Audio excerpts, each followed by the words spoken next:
On behalf of the Professional Baseball Strength and Conditioning Coaches Society, I'd like to welcome you to the PBSCCS Podcast. I'm your host, Chris Messina.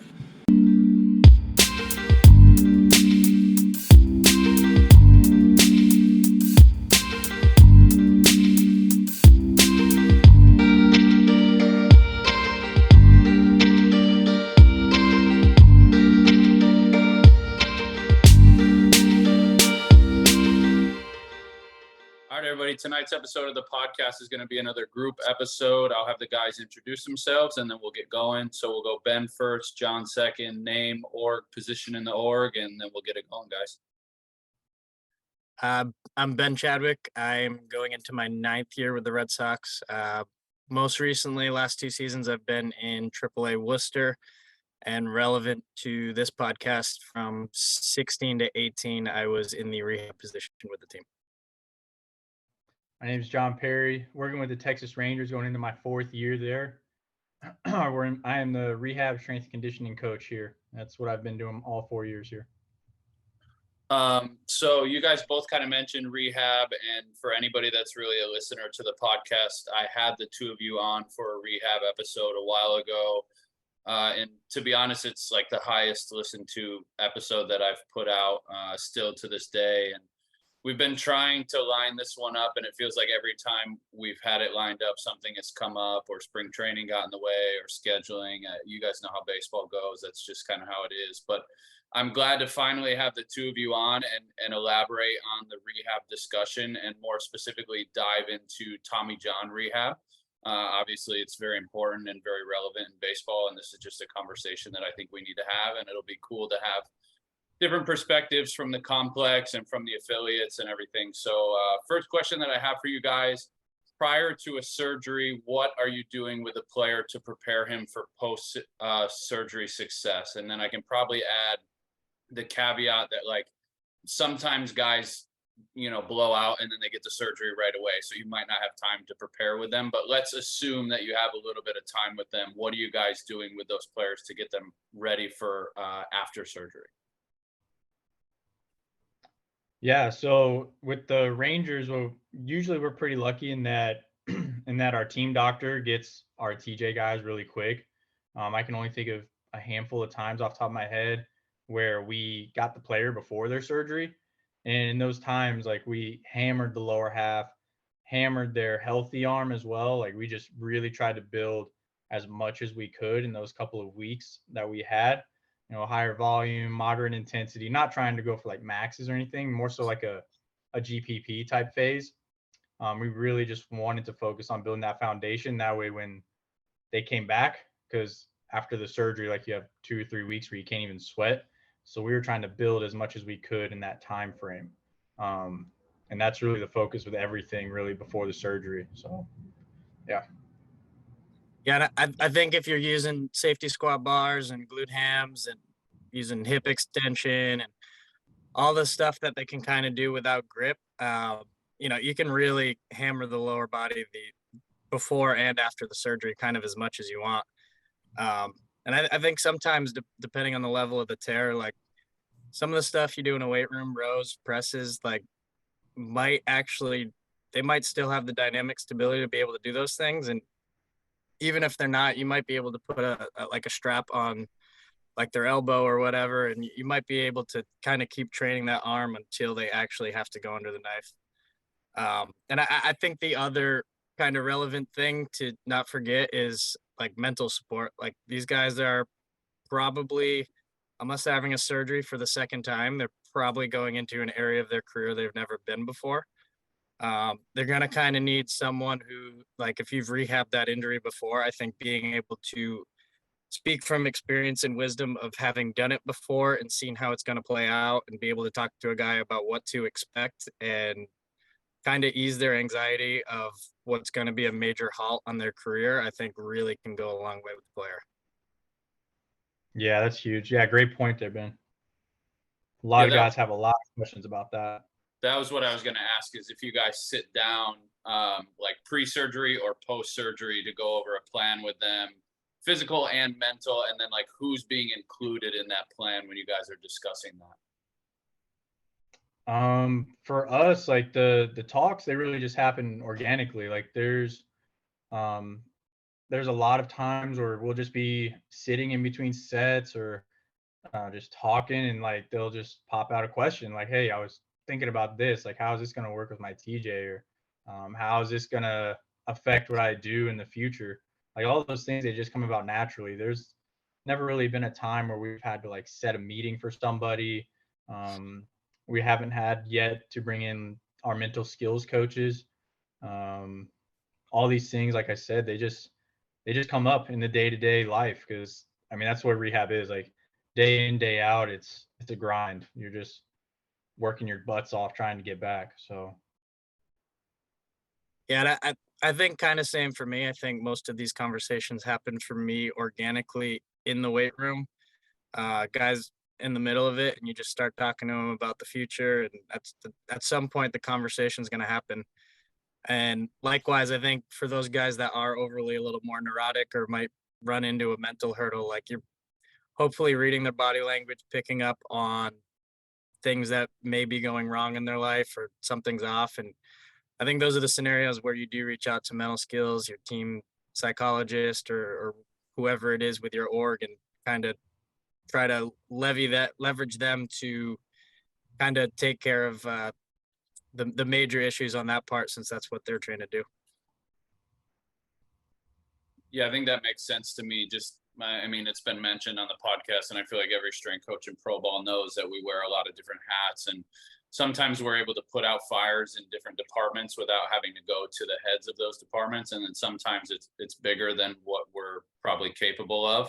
And in that case, you have to call in the other people. And I don't have a ton of experience rehabbing Tommy Johns or doing any sort of like long term rehab, and obviously, guys have both done it at the complex level. And I feel like it's not necessarily something like right away, like, mental skills, like, hey, we're available if you need us. But at the beginning, that guy might not be thinking about anything. And then, like you both alluded to, it might just pop up randomly, like, man, I'm having a tough day today. Can you help me get through this? Or, it could be 3 months down the road, 6 months down the road, 9 months down the road. Like you said, John, rehab is really just a grind, and not every day is, sunshine and rainbows, and it's a lot of ups and downs. And I think strength coaches being able to navigate those ups and downs and minimize, the lows and the highs, and just kind of keep guys going, I think is a really valuable skill in rehab. Would you guys agree with that? 100%. 100%, even outside rehab. Yeah, I would agree. I think that skill probably carries over just even in the regular everyday. So, okay, so let's say the guy has Tommy John, successful surgery, great news from the doctors. The guy's going to be okay. He's going to come back. He's going to work with you. What are the first steps that you're taking with that player in terms of setting up a plan of action? And then when does that actually go into play? I know, John, you said 2 to 3 weeks, no sweat. What does that early stage of the rehab look like for you guys? Yeah, so to just touch on the 2 to 3 weeks, like those first couple of weeks on our end, are on the SNC wise, at least, we don't really do much at all. Like that's the time to really like build a relationship with the player, because everything they're doing, like they're working extensively with our PT and our ATC, like just trying to limit any sort of swelling they got going on, reduce any inflammation, like all that stuff, getting their elbow to an acceptable range of motion during that time. And that's usually when, talking to them, those conversations happen, and players like, hey, what is it looking like? And that's like, that happens naturally also. And then I'll say, this is what we'll do week 3. Like we'll start a circuit type lift where we do squats, split squats, lunges, pretty much anything you can think of lower half. We start that with just body weight with them. There is an eccentric focus on every rep. And we're really just going back to building the foundation again.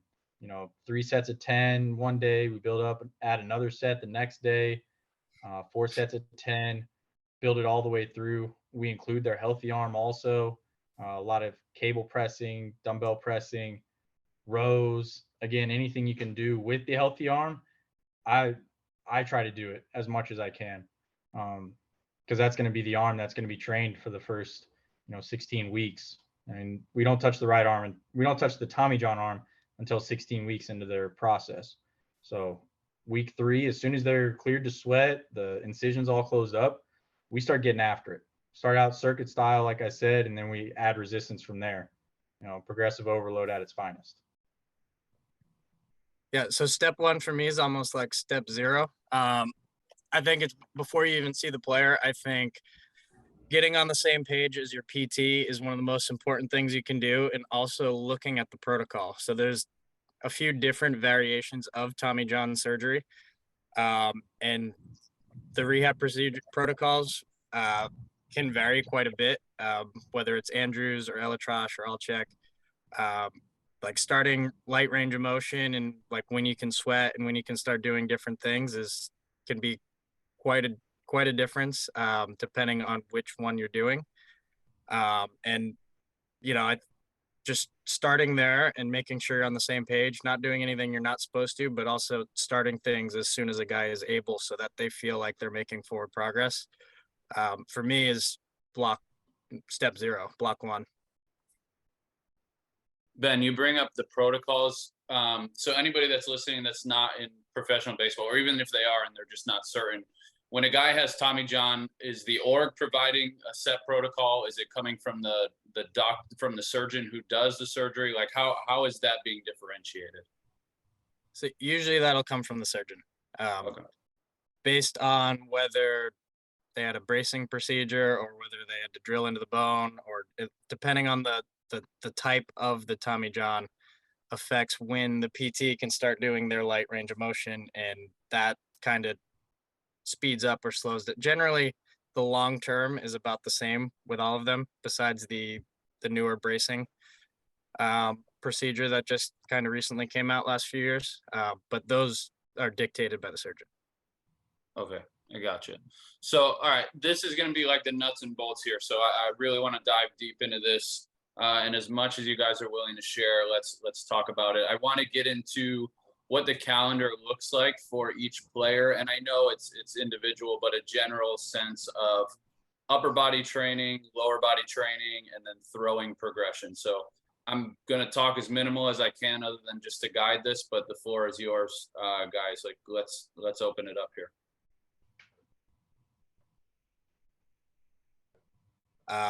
So I'll start with upper body.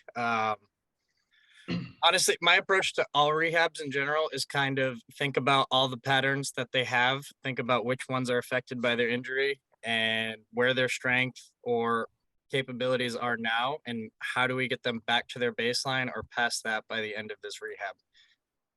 So obviously with a Tommy John, things like pressing and pulling are going to be the most affected things, and you need to rebuild strength there before you can progress into more dynamic or plyometric things that ultimately lead to throwing. So for me, John already brought this up, training the opposite side as much as you can early in the rehab, it will lead to cross transfer, and they'll come back stronger and neurologically faster just from having kept the pattern going throughout the early part of the rehab on the opposite side. And then I think something I used to do was a few weeks before they were cleared to really start doing strength work on the affected side. I used to label it like a motor control phase. It would consist of like almost having no dumbbell or light 5, 10, 15, start going through like a rowing pattern for, higher reps, going through a pressing pattern for higher reps, just being able to do wall slides, kind of training the patterns as much as you can and try to start prepping the body to get ready to start adding load again. And then you can use different markers there. Asking a guy, where was your strength at before this? Checking your internal database to see, if you have any testing metrics relative to upper body, and seeing what are his baselines and how much more work do we need to do to get him there. And those can be things you dictate to know when, in addition to the protocols, to know when to start doing plyometrics and when a guy truly is ready to start throwing. Because even if a protocol says week 16, week 20, whatever it is, a guy might be, a little different based off like who he is individually as a person. Right. So what we do with the Rangers is we start off training upper body, like I mentioned earlier, the non-injured side as soon as possible, preferably week 3, week 4 with them. And generally speaking, like Ben talked about earlier, there are these different types of UCL surgeries that we have now, all different sort of TJ surgeries that we have. But generally speaking, we have 55 weeks, 52 to 55 weeks to work with. So we're going to try to train the healthy arm as soon as possible. And it's exactly what Ben said, because of the cross-training effect. We will train rows, presses, dumbbell bench press, dumbbell incline press, floor press, everything with the healthy arm. And we'll progressively overload it. We'll start out sort of like block periodization with it, 4 sets of 8 or 10, depending on what the player needs. Like if he's a guy who needs to gain weight, obviously we're going to have higher volumes, and we'll just work our ways down from hypertrophy to strength to a little bit of power with the healthy arm. Once we get, generally speaking, to week 16, then we will start training the TJ arm in the weight room. We have a great PT here. He works with them right around week 12, week 13. He'll introduce dumbbell bench, dumbbell floor press, rows. He'll introduce those things to them with very light weight. That way we can sort of make the transition process as seamless as possible. He works them all the way up to 40 pounds on the PT side. And then when he's cleared on that, then he comes over to the weight room. And we have grip restrictions on everything that he does, whether it's dumbbell bench, row, anything that you can justify having in your program and that's safe. We have grip restrictions for all of that, just to help minimize any error that can happen. We've been very successful with that as well. Sometimes it's to a fault because the player, like you can, as you're watching him and as you're coaching him, you can see that he's dominating. Like he's doing a 60-pound dumbbell bench for 4 sets of 8 on his TJ arm, and he's crushing it. We've had a lot of guys who have sort of been a little pushy to add more weight because it's easy for them. The volume's not too much for them, and it's because of that cross-training effect. They want to do more. So there's been a lot of times where we've had to pull the reins on guys to help hold them back. And then once we get to week 24 with them, we are pretty much full go. We will carry over to bilateral training. Whereas before, let me back up. Before, we'll do unilateral, like we'll do single arm dumbbell bench. Say it's their left arm that's healthy. They'll just crush that. 4 sets of 5, building up in intensity, building up in weight to a heavy set of 5 on their last set. However, with the grip restriction, they're going to be held back and they're going to do 4 sets of 8 or 4 sets of 6, wherever they're at sort of determines that, wherever they're at in the protocol sort of determines that. So they may be doing hundreds with their healthy arm, whereas on their TJ arm, they may be doing 60s. So the reins everything gets taken off on week 24. They're full go. And that's when we start treating them as if they're a healthy pitcher again. Granted, they have throwing program and everything, but in the weight room wise, we treat them as if they're healthy guys again. And something you kind of just reminded me of, 2 things kind of came to mind. One being something you need to take into account unique to a Tommy John surgery is that unilateral phase is going to be so long that, you're doing a lot of one-arm benches, a lot of rows just on one side. I look at exercises like that as kind of like a mega anti-rotation press, like over and over and over again. So I've kind of saw a few guys kind of almost get too strong rotary stability on one side, and it naturally is going to start getting neglected on the other just because you can't really train it. Yep. So like thinking about that and not trying to dose too much on the other side, I think is something important. So you don't run into, again, a rotary stability or some sort of back issue like with that guy. And the other thing is like like I said, with that like motor control phase or right when you start getting back into it, like I'd start at like 1 or 2 sets of 20, 15 with weight that's so light. And I'd try to get ahead of it with the guy saying, hey, like the first week or two might feel a little eyewash, but this is part of the plan. This is for motor control. Like we're gonna throw brakes on you. We're gonna have the reins on you a little bit. But letting them know, hey, this is coming and we can't push it too fast in the beginning. And we're gonna go as fast as you can go. And we can't throw before a certain week anyway. So like this is what to expect and we do have time to play with. So don't freak out and don't feel like we're treating you like a little kid, but this is kind of how it needs to be at least early on. Yeah, 100%. And those guys, I mean, I think we've all experienced it with having good relationships with our players. Like if you just talk to them and you lay it out, just like you said, like, yeah, we're kind of holding you back a little bit, but right now, like this is where we're going. Like you need to have eyes on the prize sort of deal. Like it's not about today's lift. Mm-hmm. Like that's something that guys always, almost always understand. So good point.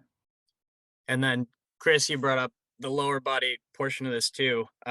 You usually you'll get a cluster of like upper body injury guys that you can kind of put together and kind of make them training partners depending on when their rehabs are and when they come into the weight room.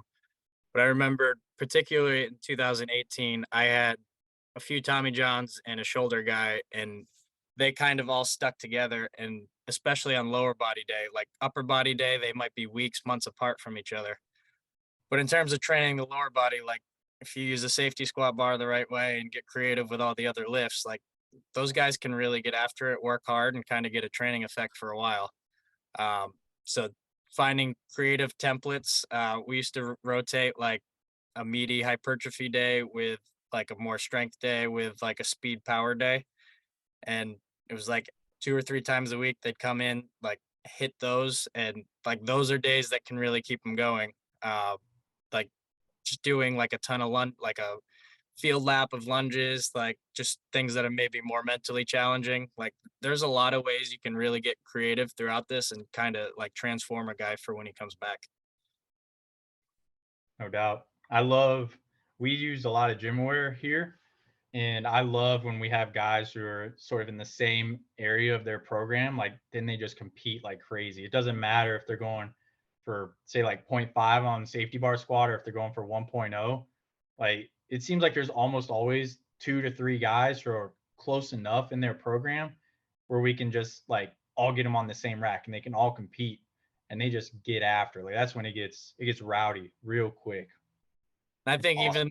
even the guys that aren't that close in strength, I think just the environment of training partners and other people going through the same thing they're going, being able to lift with them at the same time can really like even subconsciously like really help a guy through the rehab.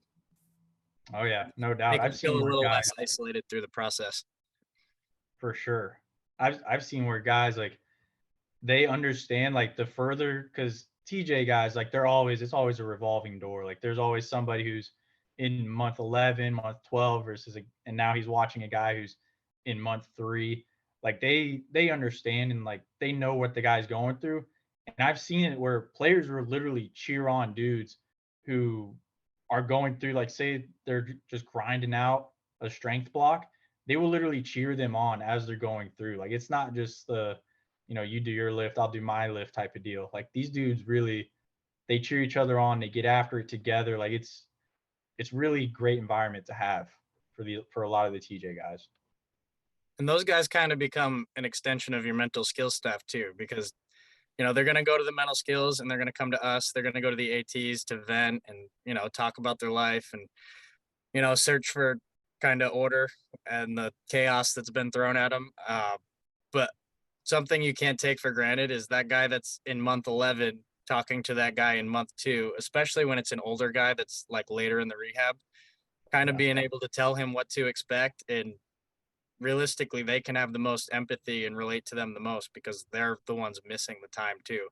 So I think honestly, you don't even have to use them. It just happens organically. Like those guys helping each other out is huge for the process. Yeah. Plus those guys, like luckily we've been fortunate enough where there's always there's an older guy, double A, triple A, even big guys with big league time have been with us down here. And, like you said, like people, sometimes the younger guys, they just want a sounding board off of the older guys. Like they just want to know, like, is this normal what I'm going through? Like, is this okay?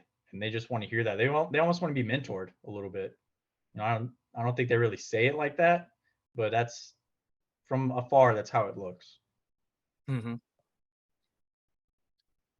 If I may, like I said, I don't have a ton of experience with rehab. It's not a strong suit of mine. It's not something I like actively pursue, probably to a fault sometimes. But I will say during spring training this past year, obviously we added the assistants, so we had a ton of coverage at all of the fields. And there were points where I had some downtime in the day and I would just go help Jeff, our current rehab guy. And like that group over there just always looked like they were having fun. And like, even despite being injured, and not necessarily having like the end point of when they were going to play be anytime soon, like it always just looked like they were enjoying each other's company, and it would like attract me over to them, and then I'd just pop in and be like, hey, what are you guys doing, like how's everything going, you need any help? And they're like, dude, we're getting after it over here. And then like you guys said, you look lower body day, guys got 4 plates on each side doing split squats, and you're like, dude, you're a freak. Like it just seems like a good environment, and making the most out of like I mean, to be honest, a really bad situation, a really unfortunate situation. I think, like you guys said, because it's a revolving door and because it's such a long rehab, there's always guys at different stages that the other guys can kind of lean on and talk to. And again, they can come to us, they can go to the ATs, they can go to mental skills, but you both hit it, I think, right on the head of just, there's nothing more valuable than gaining information and experience from other guys and other players that have already been there and done that. And I think it's really, really valuable. And I do think part of the culture and the environment comes from the strength coaches, just, pushing guys and holding guys accountable and keeping people in line. So kudos to you guys. I always love going over and just talking with the rehab guys, especially some of the younger kids that aren't, big league guys yet. They're low A guys or high A, whatever it is, that either I haven't met or just I don't really know much about them. Just getting to know them and just offering, hey, if I can help you in any way, like I know I'm on the big league side, but if you need somebody to talk to, I can figure something out for you. I think it's just a really good environment for those guys, and it's fun to watch them grow. And then ultimately, they get to the end and they get back in the games, and it's a lot of hard work for a lot of people. It's got to be really, really rewarding to just see them like work through those phases and work through those difficult times just to get back on the field. Yeah, and I really think, aside from the X's and O's, just the better environment, the more competitive, the more fun you can keep things for them. Especially some of these guys are going to be with you for a year and a half. Like, that's a long time. Like, you need to do things to keep them engaged that might not be something you read in a book, that are still important to kind of keep the environment fresh and keep them going day to day, so they don't get burnt out at just going in and sitting on a table all day. Oh yeah. The weight room truly becomes their escape at points throughout the rehab. So for sure. All right, everybody, that's going to conclude part 1 of this 2-part episode with John and Ben. I hope you enjoyed this one.